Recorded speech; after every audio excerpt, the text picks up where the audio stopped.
নমস্কার বন্ধুরা, Arka home tuition চ্যানেলে তোমাদের সবাইকে স্বাগত। তোমাদের গণিত প্রকাশ বইয়ের অধ্যায় 11-র কোষে দেখি 11.2-এর অন্তবৃত্তগুলি অঙ্কন করে দেখাবো। আমি এর আগের ভিডিওতে কোষে দেখি 11.1-এর পরিবৃত্তগুলি অঙ্কন করে দেখিয়েছিলাম। তাহলে শুরু করা যাক। বইটাই দেখে নেব কি বলা হয়েছে। একের দাগে নিম্নলিখিত ত্রিভুজগুলি অঙ্কন করি এবং প্রতিটি ত্রিভুজের অন্তবৃত্ত অঙ্কন করে অন্তবৃত্তের ব্যাসার্ধের দৈর্ঘ্য মেপে লিখি। আচ্ছা, প্রথম ত্রিভুজটা কি আঁকতে বলা হয়েছে? তিনটি বাহুর দৈর্ঘ্য 7 সেমি, 6 সেমি ও 5.5 সেমি। প্রথমে আমরা 7 সেমি, 6 সেমি ও 5.5 সেমি বাহু বিশিষ্ট ত্রিভুজ অঙ্কন করে তার পরিবৃত্ত অঙ্কন করব। প্রথমে স্কেলের সাহায্যে আমি তিনটি রেখাংশ কেটে নিচ্ছি।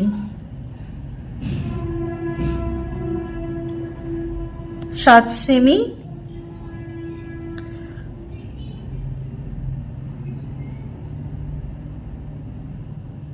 6 সেমি, 5.5 সেমি,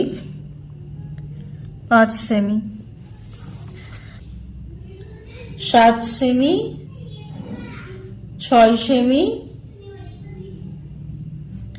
5.5 সেমি।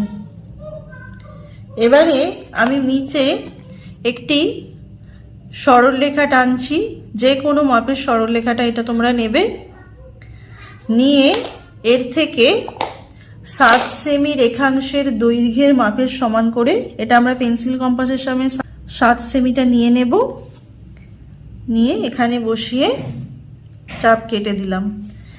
একইভাবে পেন্সিল কম্পাসের সাহায্যে 6 সেমি রেখাংশের মাপ নিচ্ছি, নিয়ে এই বিন্দুতে বসিয়ে ওপরে চাপ কাটলাম। 5.5 সেমি রেখাংশের মাপ নিচ্ছি, নিয়ে এই বিন্দুতে বসিয়ে এখানে চাপ কাটলাম। এবারে চাপ দুটি যেখানে ছেদ করেছে স্কেলের সাহায্যে আমি বিন্দুগুলি যোগ করব।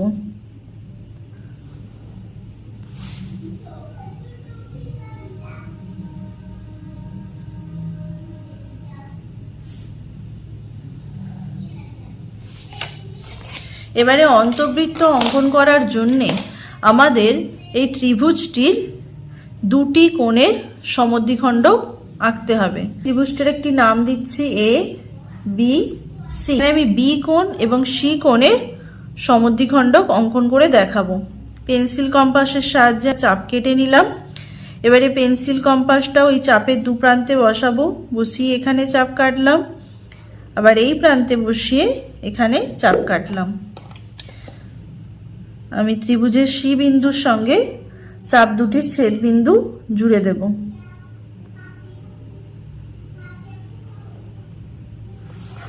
একইভাবে আবার পেন্সিল কম্পাসটি নিয়ে বি কোণের অন্তঃসমদ্বিখণ্ডক অঙ্কন করছি। বি বিন্দুতে বসিয়ে চাপ কাটলাম, এইখানে বসিয়ে বি বিন্দুর এই চাপের ওপরে একটি চাপ কাটছি, আবার এই দিকে বসিয়ে এখানে একটি চাপ কাটলাম। চাপ দুটির ছেদ বিন্দুর সঙ্গে বি বিন্দু আমি জুড়ে দিচ্ছি।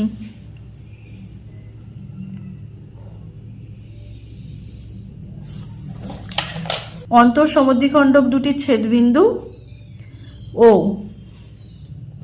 ও বিন্দু থেকে বিসি বাহুর ওপর লম্ব অঙ্কন করব। ও বিন্দুতে পেন্সিল কম্পাস বসিয়ে বিসি বাহুর ওপর একটা চাপ কাটলাম, আবার পেন্সিল কম্পাসের কাঁটাটা একবার এই প্রান্তে বসিয়ে এখানে একটি চাপ কাটলাম, আবার এই প্রান্তে বসিয়ে এখানে একটি চাপ কাটলাম। ও বিন্দুর সঙ্গে এই চাপ দুটির ছেদ বিন্দু জুড়ে দেব।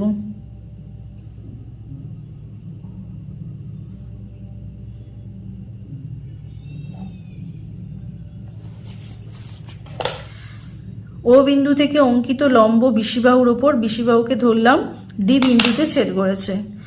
এবারে ও বিন্দুতে পেন্সিল কম্পাস বসিয়ে ওডির মাপ নিয়ে অন্তবৃত্ত অঙ্কন করব। দেখে নিই সব জায়গায় ছেদ করেছে নাকি।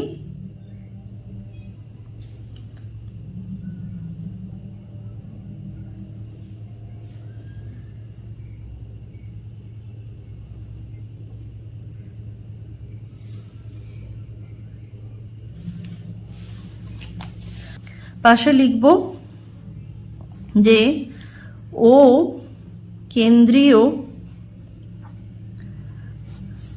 বৃত্তটি হলো ত্রিভুজ ABC এর অন্তবৃত্ত।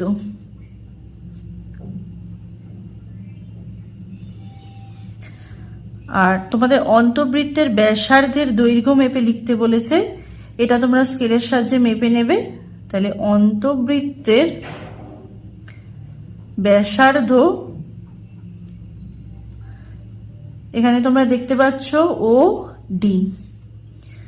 ওডি দৈর্ঘ্য তোমরা স্কেলের সাহায্যে মেপে কত সেমি এখানে লিখে ফেলবে। এটা গেল একের দাগেরটা। এবারে চলে যাব তার পরেরটা কি বলা হয়েছে। 2 বলা হয়েছে দুটি বাহুর দৈর্ঘ্য 7.6 সেমি ও তাদের অন্তর্ভুক্ত কোণের পরিমাপ 75 ডিগ্রি। তাহলে এমন একটি ত্রিভুজ অঙ্কন করতে হবে যার দুটি বাহুর দৈর্ঘ্য দেওয়া আছে, একটা দেওয়া আছে 7 সেমি আর একটি দেওয়া আছে 6 সেমি, এবং তাদের অন্তর্ভুক্ত কোণ দেওয়া আছে 75 ডিগ্রি। তাহলে এখানে স্কেলের সাহায্যে 7.6 সেমি রেখাংশ টেনে নিচ্ছি।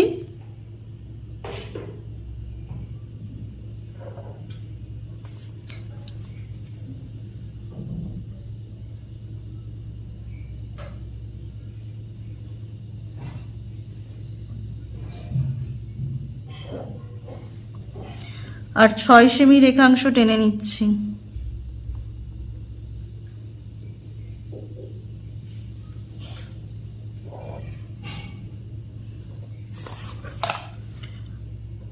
তা 7.6 সেমি, এটা 6 সেমি। চাঁদার সাহায্যে আমি একটি কোণ এঁকে দেব, যেহেতু দুটি বাহুর অন্তর্ভুক্ত কোণ বলা আছে 75 ডিগ্রি। চাঁদার সাহায্যে আমি এখানে 75 ডিগ্রি কোণ এঁকে নিচ্ছি।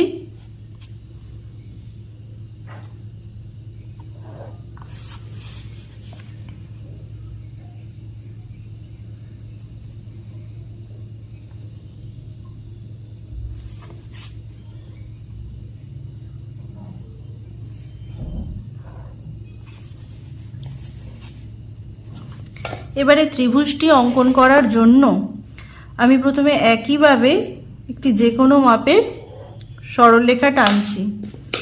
এই সরলরেখা থেকে পেন্সিল কম্পাসের সাহায্যে 7.6 সেমি রেখাংশের মাপ নিয়ে কেটে নেব। যেহেতু বলা আছে দুটি বাহুর অন্তর্ভুক্ত কোণ 75 ডিগ্রি, আমি এই বিন্দুতে 75 ডিগ্রি কোণটি অঙ্কন করব। তাহলে 75 ডিগ্রি কোণ অঙ্কন করার জন্য আমি পেন্সিল কম্পাসের সাহায্যে 75 ডিগ্রি কোণে একটি চাপ এঁকে নিচ্ছি। সেই একই মাপের চাপ আমি এই বিন্দুতে আঁকছি। এবারে 75 ডিগ্রি কোণটি আমি পেন্সিল কম্পাসের সাহায্যে মেপে নিচ্ছি। সেই মাপ নিয়ে আমি এখানে চাপ কেটে দিলাম।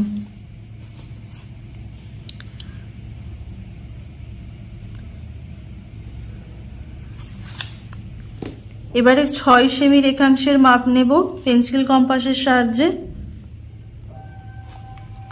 নিয়ে এই বিন্দুতে বসিয়ে 6 সেমি রেখাংশ কেটে নেব। এবারে এই বিন্দু দুটি আমি স্কেলের সাহায্যে যোগ করে দেব।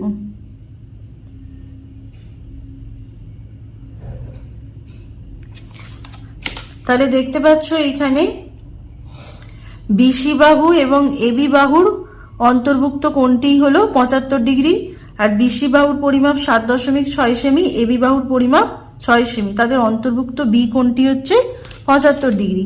এভাবে একইভাবে এবার অন্তবৃত্ত অঙ্কন করার জন্যে আমি সি কোণটির অন্তর সমদ্বিখণ্ডক আঁকছি। অন্তর সমদ্বিখণ্ডক আঁকছি কিভাবে ভালো করে দেখে নেবে।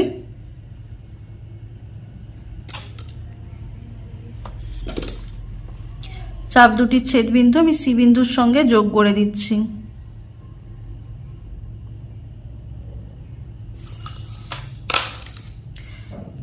একইভাবে বি বিন্দুতে আঁকছি। বি বিন্দুতে চাপ আগে থেকেই অঙ্কন করা আছে, সেই চাপেরই দুদিকে বসাচ্ছি আমি।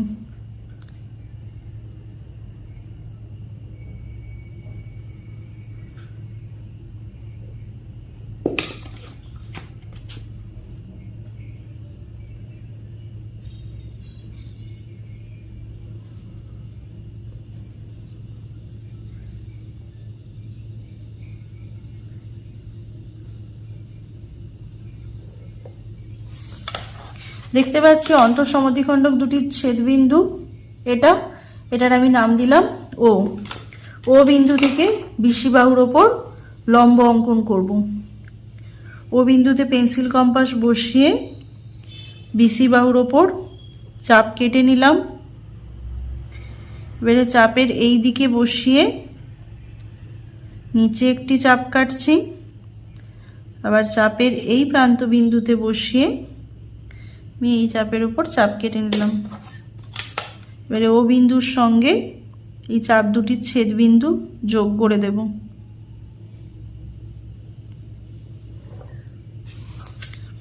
ধরলাম ও বিন্দু থেকে বিসি বাহুর উপর অঙ্কিত লম্ব বিসি বাহুকে ডি বিন্দুতে ছেদ করেছে। এবারে ও বিন্দুতে পেন্সিল কম্পাস বসিয়ে একইভাবে ওডির মাপ নেবে। ওডি হচ্ছে অন্তবৃত্তটির ব্যাসার্ধ।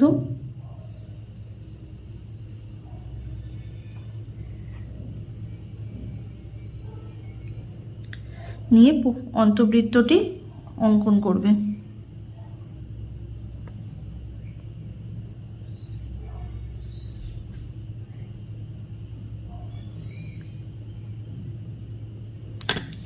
তাহলে আমরা অন্তবৃত্তটি পেয়ে গেলাম। লিখে নেব যে ও কেন্দ্রীয়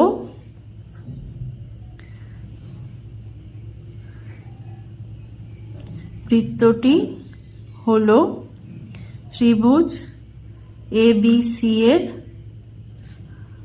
অন্তবৃত্ত। অন্তবৃত্তটির